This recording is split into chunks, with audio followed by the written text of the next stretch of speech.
Welcome back to our live coverage of Apple's iPhone 17 reveal event.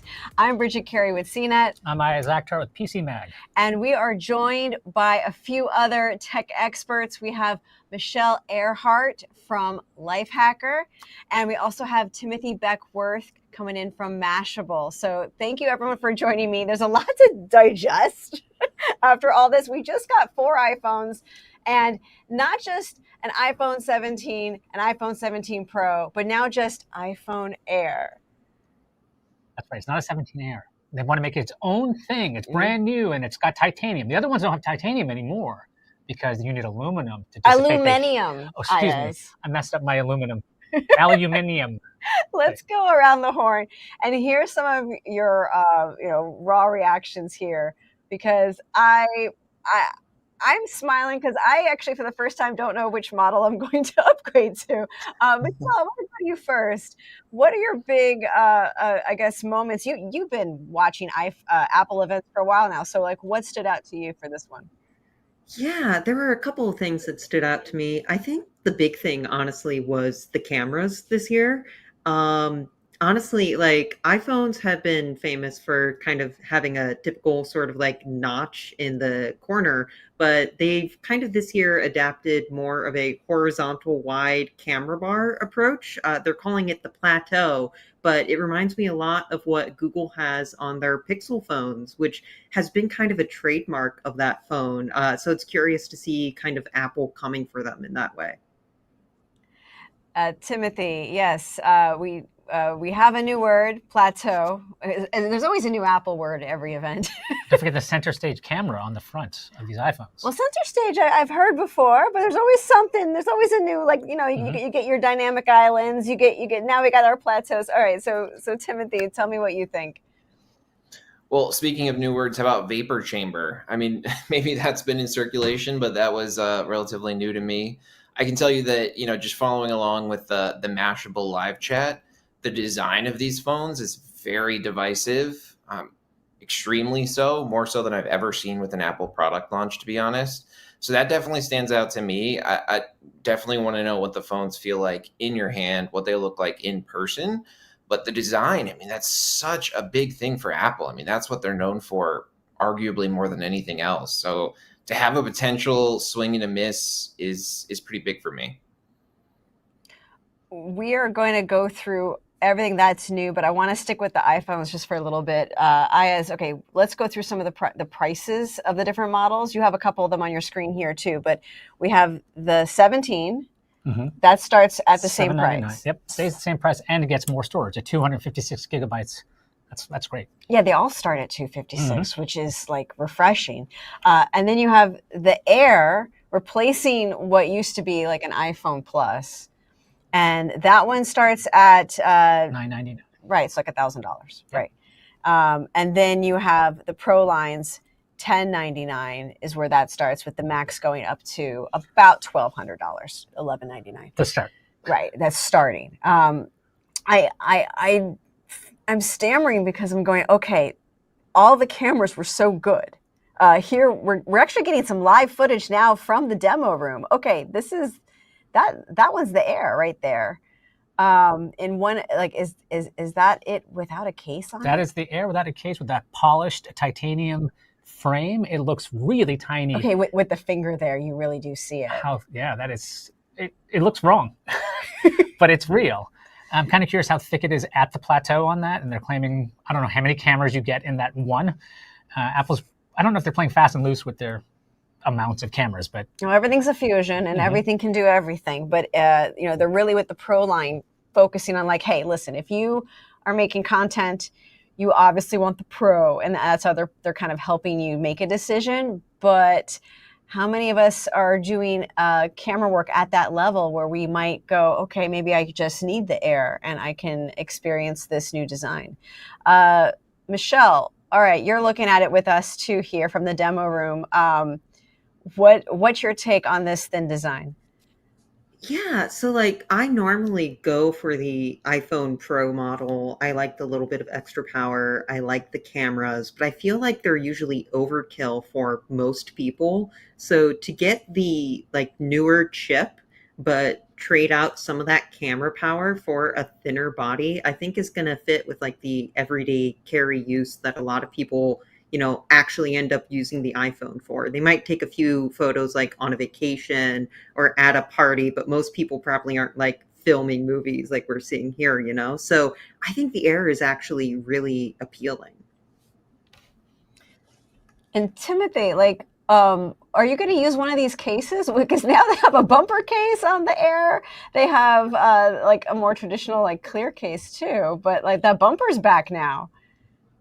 Yeah, well, they tried to play up the iPhone Air like it had a really impressive battery, which isn't really the case. It sounds like if you buy the extra Mago accessory pack, then it has a pretty decent battery life. But, I always hate to tell people it's got a good battery if you buy this extra thing.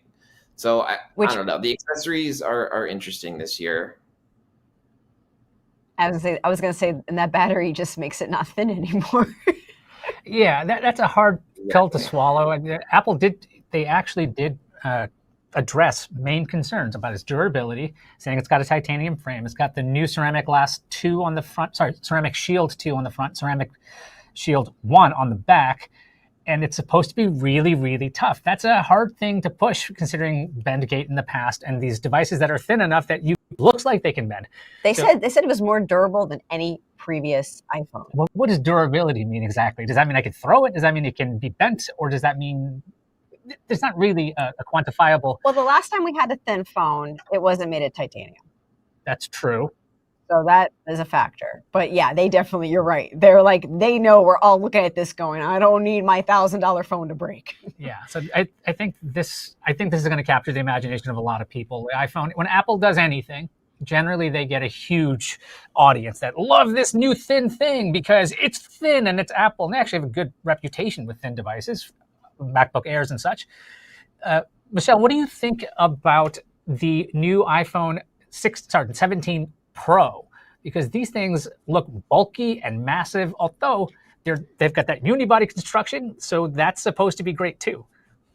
Yeah, so like Apple and iPhone in particular are like known for a very sleek look, but this like iPhone from the rear looks very segmented. You have the plateau taking up the upper width of the phone. You have that sort of shield around the battery on the back. I mean, I suppose most of that goes away if you put a case on your phone. But like Timothy was saying, I think it's really, there was a lot of debate about this in the Lifehacker Slack as well.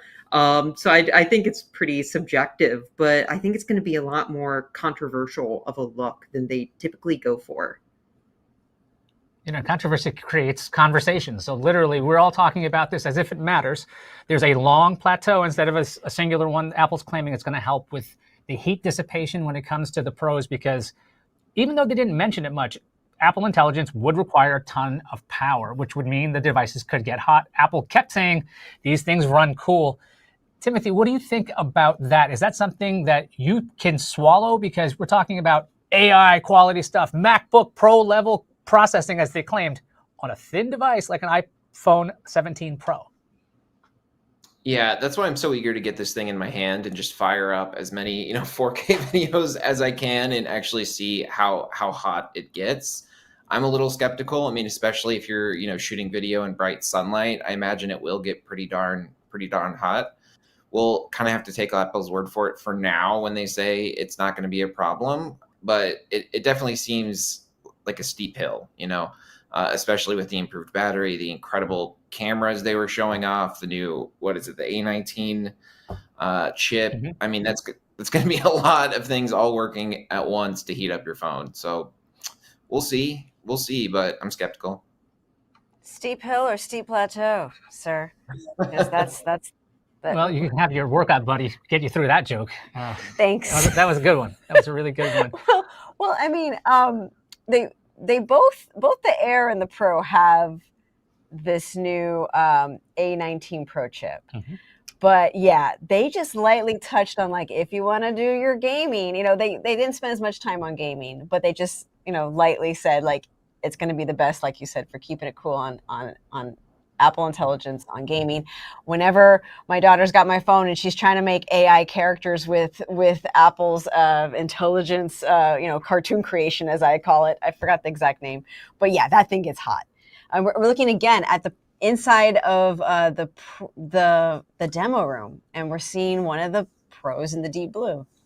Yeah, and it's got the flash in that location, like the leaks said. And in the video that Apple showed, they had somebody holding the phone from the top and bottom, not using their hand to cover that flash. That's going to be kind of a strange location. That's going to be a lot of, I'm going to say like a learning curve, but people are going to have to get used to that. That's slightly different than the old one.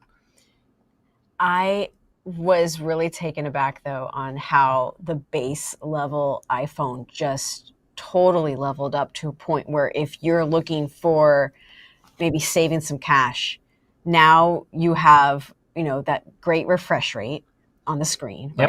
right? Promotion, as Apple calls it. Right. And honestly, like at the levels of what it can offer, you really have to stop and think, do I really need all of that stuff? Do I really need a Pro? And like Timothy said, now we have to put it to the test on like, okay, will these things, like, is overheating going to be the reason why you want to go to Pro, depending on what you're doing? But should we go on to the Apple Watches? Sure. All right. I was surprised at how, so we got the Apple Watch 11, Series 11 to be proper about it. We got a new SE model, first time in a couple years. And that one was my top surprise about how much it had in there. I'm wondering now, what is the SE missing that would make you really go, okay, I need to go up a step to the Series 11 it has always on display. Finally. Yeah. To me, that's the big thing with the Apple Watch. And we also have a new Ultra. So, Michelle, in the world of Apple Watches, what are some things that stood out to you? I am a big fan of the new SE. I personally use like a base SE from many, many years ago. This one seems like a great upgrade to that. The always on display is great. Being able to get a sleep score is great.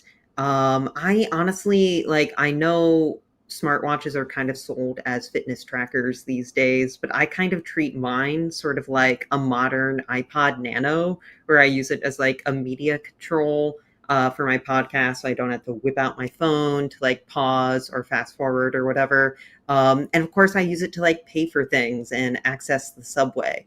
My SE has gotten a little long in the tooth though, and being able to get like those basic functionalities with a few nice upgrades, I think it's just the perfect level of like smartwatch that I need. Tim, same question to you. How, do you have a way you use the Apple Watch in such a way that like what was announced today kind of changes the game? The only real selling point I can see for the Series 11 is the updated battery. So if you're having really hard problems with your Apple Watch, crapping out on you halfway through the day, I could definitely see going with the Series 11. But I totally agree. The SE seems like the everyday choice that's going to work great for most people. I mean, it has the gesture controls now. It has a lot of the things that have been missing from the SE model. I'm thinking about, my friends, my partner who has an SE, and it does pretty much everything they need it to do. I mean, I think the people who really want the 11 or Ultra, those people are definitely out there for sure. But I think for the average person, the SE is just the obvious starter watch now. I mean, I think that seemed pretty clear to me. And I agree. I kind of had the same reaction. Like, all right, why am I paying more for the 11? The battery, again, is what I keep coming back to. But I definitely think if I was shopping, in this economy, I'd go with the SE. Well, with that high blood pressure sensor on the right, use an Series Apple 11. Watch or die. Don't forget that's how they basically promoted it. Everyone got letters. Dear Tim Cook, I would have been crushed by something. I'm actually saying what they showed in the demo. They were like, look at how much power the Apple Watch has, and it saved so many lives. But I mean, it does seem threatening, almost like do it or something bad happens to you. Oh, and what they said in the high blood pressure announcement, that it's going to just suggest that you could have a high blood pressure issue.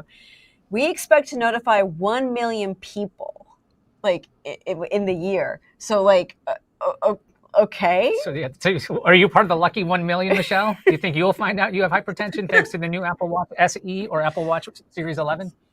It's kind of tough. I want to be cynical about this, and I used to be way more cynical about this because it really is kind of threatening. But also this year, after upgrading to the Apple Watch Series 10 and tracking his heart rate with it, my husband found out that he had AFib.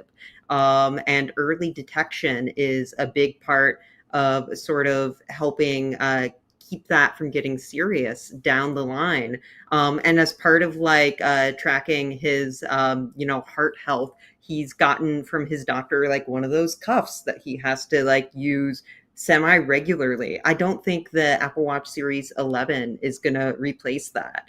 But if you think you're healthy, but then you discover that you have some underlying issue that benefits from early detection later on, I could see those sort of reminders being helpful.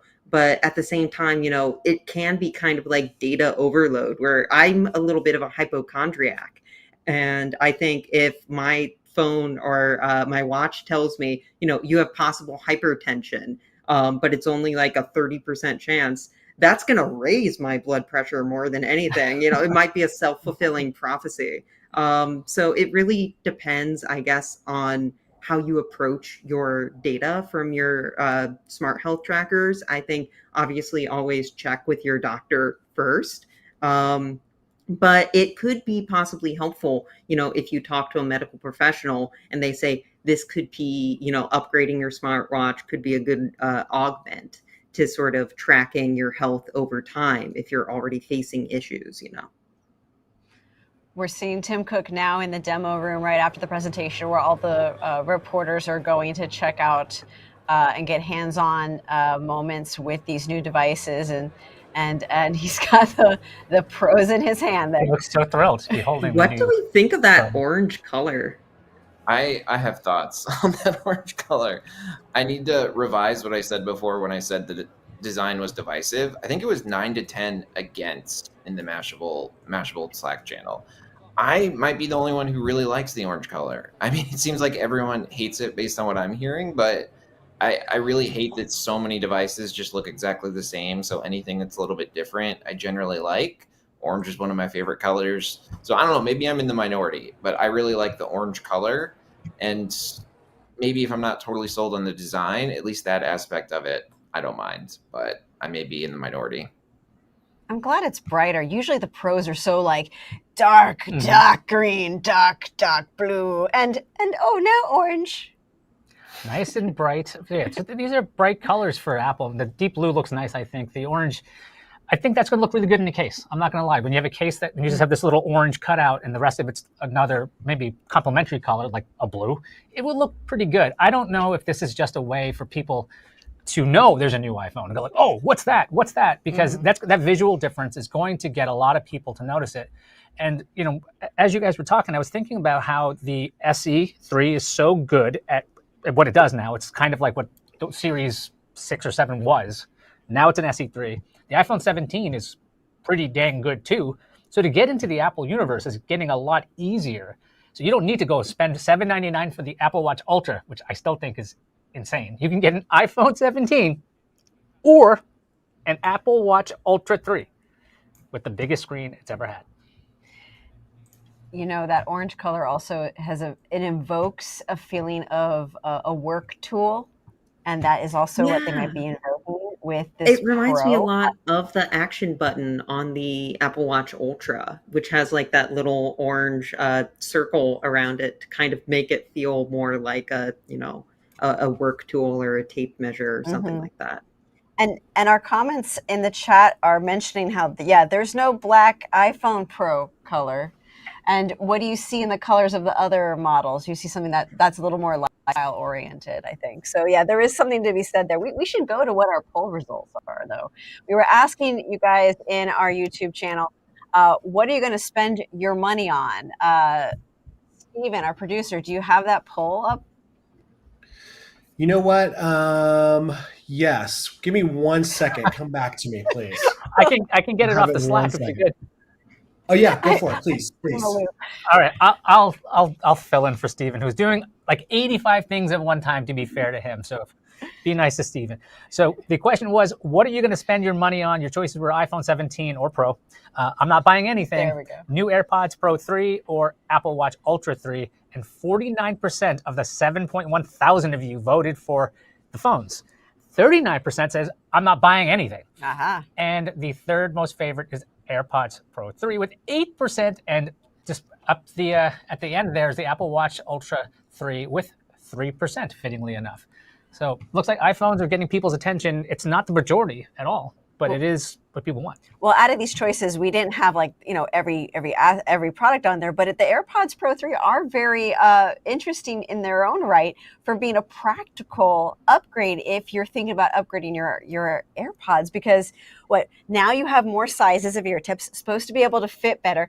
I don't know about you, but mine fall out all the time. and so for me, I go to something like a Beats because I rather have a better fit. So they're saying that they can fit better. Timothy, when they were talking about this AirPods 3 and they were saying how it's better designed to fit in the human ear, I said offline, what were they doing before? Why didn't they do this? I don't know, for every pod that fit in your ear. What do you think of these new smaller AirPods Pro 3 with their 5 new tips available, and they're supposed to be smaller and supposed to stay in your ear? What do you got? Someone in the Mashable team said, whose ears were they scanning before? Because whoever they had, lined up for the ear scans, it didn't work. The falling out is a really common problem. I really hope this solves that problem for good and people can just stop worrying about that. Again, we kind of have to put these in our ears to see. I'll do some like head banging and see if they fall out. But, hopefully, fingers crossed, Apple has finally solved that problem. Different ear tip sizes, can make a difference. I think like overall design tweaks are really what's needed. So, we'll have to see until they're, in our hands. But cautiously optimistic about it. I can say I was also surprised by how much they focused on health with the AirPods Pro 3. I feel like the first 20, 30 minutes of this event was just look at all the amazing health things we can do with your new Apple products, which took me by surprise. Normally when you're demoing earbuds, it's all about music and sound, and that really wasn't the primary focus, at least not right away. Yeah, that is a bit of a strange turn, but I mean, you have to have some new spin to these AirPods because they kept the price the same, even though they did a lot of different things. $249, I was surprised by that because surprisingly, the prices didn't go up extensively. If you do look at a 2 terabyte iPhone Pro Max, by the way, it's $19.99. So that's pretty pricey. That's about the price of a folding phone. Oh. Well, we are moving. Oh gosh, can you imagine dropping that? Okay, so we are moving more toward, I think, a world where the earbuds become more of a health device and kind of taking some of the sensors that we see on the Apple Watches down the line. This is like where the evolution begins, where like if you want something to kind of enhance all the things that are in your world that are being tracked by your phone, you don't even need your watch anymore. Now you can just pop in your AirPods Pro 3. And when you're going out for a run, you don't need your watch. Kind of like, I guess, loading some of the work there. It goes all to your ears. I don't know how accurate that would be, though.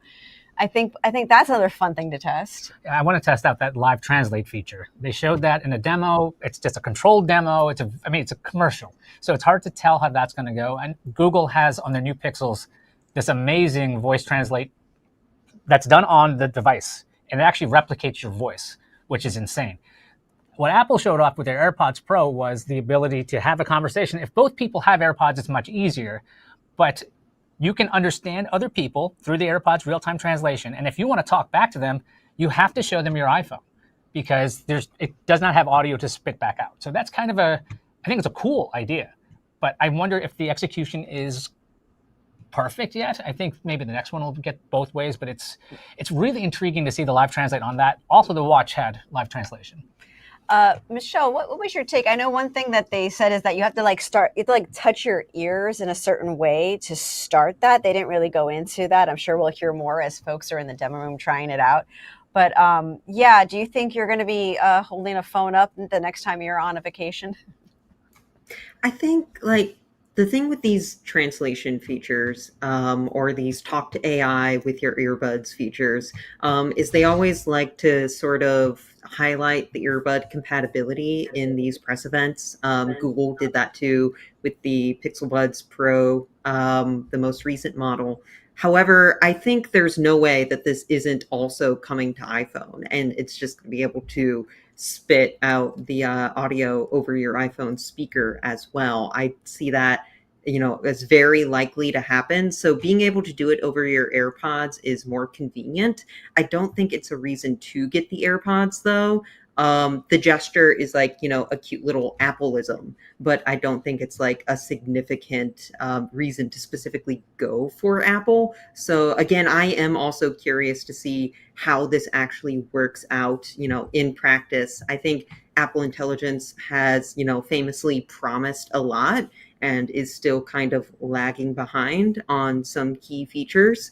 So, I would like to actually see this in person before I make a call on it, because I don't see it probably replacing just Google Translate for me, just because that's something that everyone around the world is familiar with.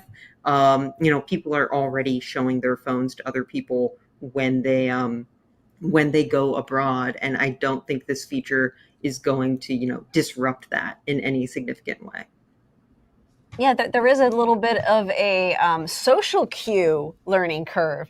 Like if you're approaching someone with AirPods in or any earbud, you think they're listening to music, so we have to kind of get over these like social cues of like, okay, you're translating me right now. I just assume you're translating me, So yeah. I mean, I'm grown. I've seen the youth of the days. They have one AirPod in all the time. So I'm assuming this is normal. In the old days, there was a Bluetooth thing that was hideous, and we would make fun of people for this. But I don't know if just one will work for that. But I think we're going to all have to get used to everyone using the transparency mode, because that's supposed to be better. Mm-hmm. And for the translation, so always annoy people who are wearing white AirPods, because, again, they still didn't do colors. Let's talk about what we didn't get. We didn't get colors. No. Michelle, you were mentioning not allowed to talk about Siri. Okay, so that was something that a lot of people in the chat wanted to hear more about, maybe a little tease. This was not that event. No Apple TV talk kind of made me a little sad. Timothy, anything else missing that maybe you had on your wish list? I thought they might address more iOS 26 features, especially, what kind of AI tools are going to be there. There have been some reports that, GPT-5, the latest ChatGPT model, will power some Apple Intelligence features in iOS 26. And, we really didn't get any updates on that at all. And we kind of know this already, like Apple's just playing catch up with AI. I mean, the perfect example is the, translation feature we were just talking about. We had the, Made by Google event recently where they were, displaying a much more advanced real-time translation feature. Apple's is kind of, showing people the translation on your phone is existing technology. There's really nothing, there's no real headline there. And just across the board, we know that's kind of the case with Apple AI. But I was expecting a little bit more, to be honest. I, wasn't expecting it to be a huge focus, but I mean, all of Apple's competitors, when they do these kind of launch events, have a huge focus on AI. And there really wasn't much of that here. And a lot of the AI stuff they talked about already exists. So yeah, I was hoping for maybe a teensy bit more than we got, and there really just wasn't a ton. You're right. We didn't get a lot of AI mentions at all. Apple's definitely been through the ringer about that. There's been lawsuits against them for promoting Apple Intelligence so hard with last year's iPhones. It just looks like maybe they're actually onto something. Do regular human beings really care about all of these AI things if an iPhone can't do it? Notice the tone of this event compared to the events we've been seeing throughout the year from Google and Samsung. Even when they're promoting the iPhone Pro being a tool for filmmakers, those were practical effects that they were kind of like, they're hamming it up with like dust flying and glass breaking. But this is really kind of showing you this is a tangible phone. Let's talk about what the phone can do, not the whiz-bang magic behind the scenes of software, but why you buy the physical phone. And I think that was a strength, even though it was noticeable for me too. Yeah, they didn't go on and on about a new software feature like they did last year. Why you want to buy an iPhone 16 last year? It was all because of we can do a little bit more AI in this one. Nope, it was just the AI is going to run cool and moving right along. Yeah, that, not only is that surprising, but they were talking about how powerful its new processors, the A19 and the A19 Pro. They're talking about it can do all these things. They all have neural engines built into all of these cores, but they didn't talk about how it works and how it would be used by you. Like, how are you going to use it? They didn't bother with that. No teraflops this time either, which is kind of nice to hear. Teraflops. I think though there's one feature I just saw from the demo room where we're getting footage and also seeing some of the old playback here. One unsung feature that might be one of the most amazing things: the selfie that can just do horizontal without you turning the phone. We were joking that might be a dream feature. I think we're getting there. We're getting closer to that reality. You could hold your phone upright and have it kind of use AI or whatever to kind of like make sure it's got all your friends in the shot. And if that means it's a horizontal photo, then so be it. You don't have to rotate your wrist. I was the one joking about this, mostly because I want it and I'm lazy to do this. Because when you hold a phone for a selfie in landscape, you're looking to the left. Everyone's looking to the left. It's awkward. It's really strange. And Apple's touting, hey, you can have a regular selfie or you can have a wide selfie without moving the phone. They claim the sensor is square, so that's how they're doing it. So it'll be cropped in from either one. I wonder if they can show you the full square version of it. But either way, I'm happy about that. I think that's a really small, nice thing that people will use a lot. They're not going to realize how useful it is until they don't have to press like go wider. The AI is supposed to realize there's more of you in the shot. Michelle, what did you think of the non-landscape portrait, whatever the heck you want to call it? Sorry, center stage camera, as they call it.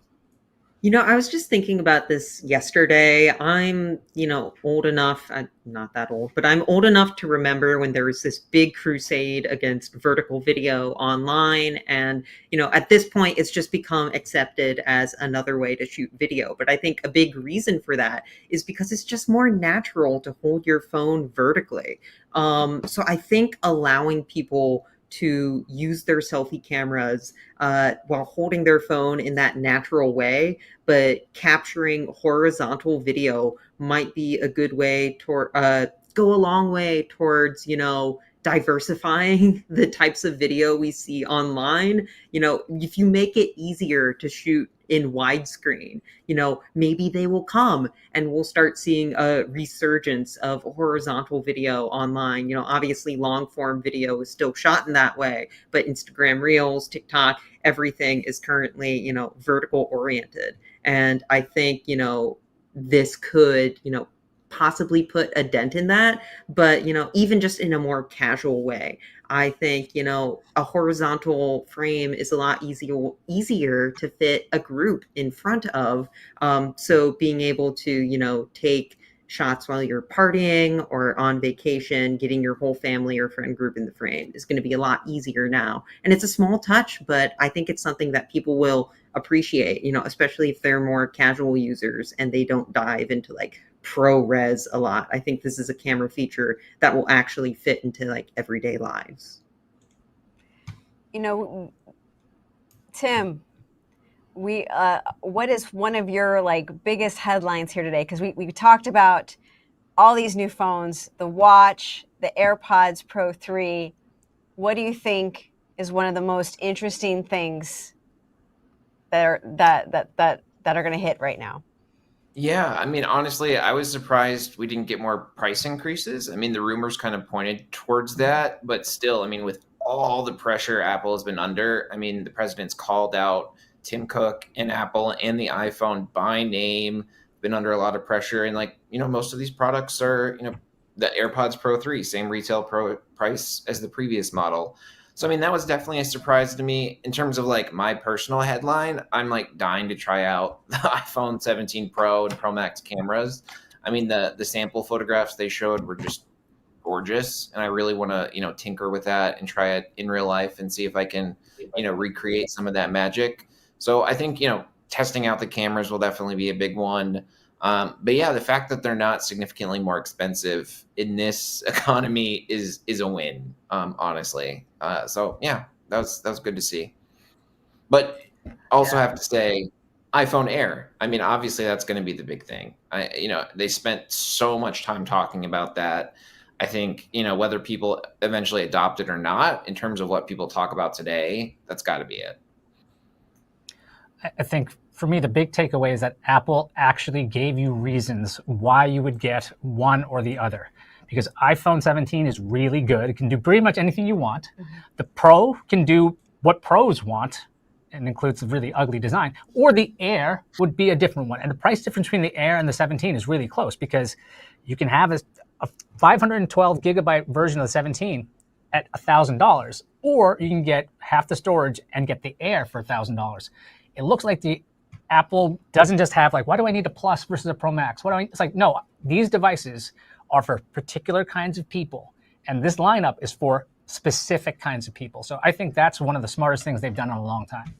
I think you're absolutely right. But also, this is the first time where you might want to go to a store and touch it before you actually go and do this Friday pre-order thing. If you're someone who buys it all the time, it's the first time where I'm going, wait, I really need to hear about the review on how much cooler it is if I'm between two different models.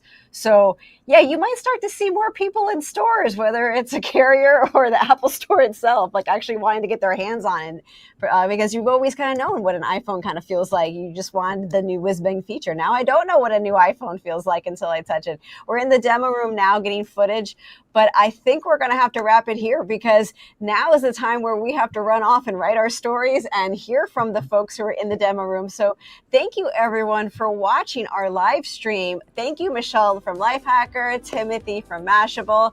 Iyaz, thank you all the time as well. Thank you, Bridget.